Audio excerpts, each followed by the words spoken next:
This week, finally, the ski gods, the snow gods, they're blessing resorts out west with some much-needed powder. It's been a bit of a sleepy winter through January, no question. Rounds of storms will bring major whiteout conditions, avalanche potential, power outages, and more. The Sierra Nevada is expected to be buried under several feet of snow. So let's talk about this. We've got the marketing and sales director of one of the resorts on Tahoe, Sarah Sherman from Sierra-at-Tahoe Resort. Thanks for being here with us. Sarah, you have an alpine lifestyle that I've long been jealous of. I remember we had you on Fox Weather. You were working out in Utah. You've seen a lot of winters in different spots. How excited are you to finally see a forecast that looks like this? It's so exciting. You know, I'm out here like a snowman covered in the snow up here, and nothing gets skiers and snowboarders more excited than the forecast we're seeing, not just for the next 5 days, but next couple of weeks out here in Tahoe. So what goes into preparing the resort for, as we said, not inches, but this is multiple feet of snow in just a few days' time? This isn't as simple as just turning the lifts on and getting those spinning. There's a lot of work to do. You know, our mountain operations team and base area operation teams will be here around the clock really this next week. They'll be here overnight clearing roads and grooming the terrain. Our mountain operations team and ski patrol will be up early, getting here at 5 a.m. to do snow and avalanche mitigation. My marketing snow reporters will be here at 5 a.m. to measure and tally the snow.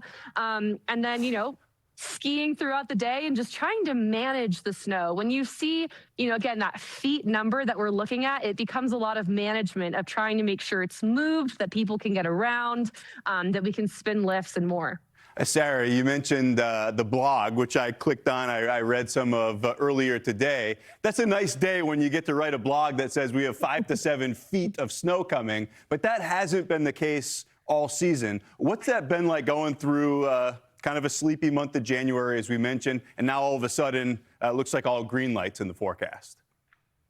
Yeah, we had a big storm over Christmas. It gave us a really strong base.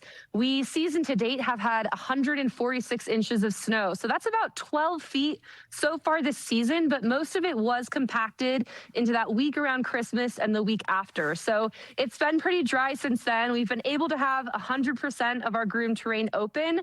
We had a little refresh last week with 11 inches, kind of a teaser for this big storm. But this new snow is a welcome change in weather for our skiers and snowboarders. And it'll be fun now, and it's also going to set us up for a really long season. It stays, it builds a base, and we'll be skiing this, you know, into April. Yeah, that's the gold as it hangs around for water resources, too, all the way through the spring and into the summer. You mentioned a place like the Sierra Nevada. It only takes a couple of stretches like this, and you can just delete a snow deficit, but it comes with some issues. I'm curious about things like avalanche mitigation. When you're in a spot where January looked like it did, and then you get these extreme amounts of snow, does that present a hazard that typically you wouldn't see at this point in the season? It really depends on the snowpack and what temperatures have been doing with it. You know, our teams are absolutely ready to get out there early tomorrow morning and start assessing how the new snow has come in. Wind can affect how they manage that snow as well, see if there's any cornices. So, you know, I know our team here at Sierra, and I'm sure the teams around the lake will be, you know, working through that this whole entire week, but they look forward to it. It's part of their job, and it means that there's great skiing for them to do as well. So they're ready and fired up for it. Yeah, Sarah, I know you can't see the screen, but we just flashed up the forecast, and it's just a bunch of snowflakes. Snowflakes until further notice, which is the best forecast and one you guys have been waiting on. The FOMO has set in. So that's the Director of Sales and Marketing at Sierra-at-Tahoe, Sarah Sherman. Thanks for joining us on Fox Weather, and enjoy all that powder. Thanks.